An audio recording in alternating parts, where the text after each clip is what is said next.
క్వశ్చన్లో ఫ్రాక్షన్ కింద ఫ్రాక్షన్ నుండి యాడ్ చేయమన్నాడు కదా.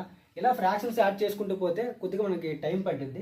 అలా కాకుండా మన దగ్గర షార్ట్ కట్ ఉంది, చెప్తాను చూడండి. లాస్ట్లో ఉన్న ఫ్రాక్షన్ని మనం తీసుకొని ఆ ఫ్రాక్షన్లో ఉన్న న్యూమరేటర్ని ఫస్ట్ రాసుకుంటాం, తర్వాత డినామినేటర్ని రాసుకుంటాం. ఇక్కడ ఎన్ని ప్లస్లు ఉన్నాయో, ఇక్కడ ఎన్ని గుర్తులు ఉన్నాయో అన్ని డాట్స్ ముందు పెట్టుకుంటాం. ఎన్ని ఉన్నాయో 1 2 3 4 5 డాట్లు పెట్టుకున్నాక ఫస్ట్ ఇవి యాడ్ చేయాలి కాబట్టి ఫస్ట్ ఈ 2 యాడ్ చేస్తాం.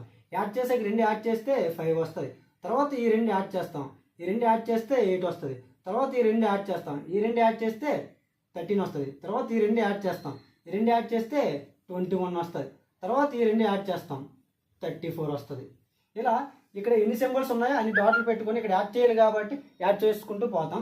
లాస్ట్లో ఉన్న వాల్యూని మనము న్యూమరేటర్గా తీసుకొని దాని ముందున్న వాల్యూని డినామినేటర్గా తీసుకుంటాం. ఇదే మన షార్ట్ కట్. ఇలాంటి షార్ట్ కట్లు మన ఛానల్లో చాలా ఉన్నాయి. నచ్చితే ఒకసారి పేజ్ ఓపెన్ చేయండి, శివ షార్ట్ కట్స్.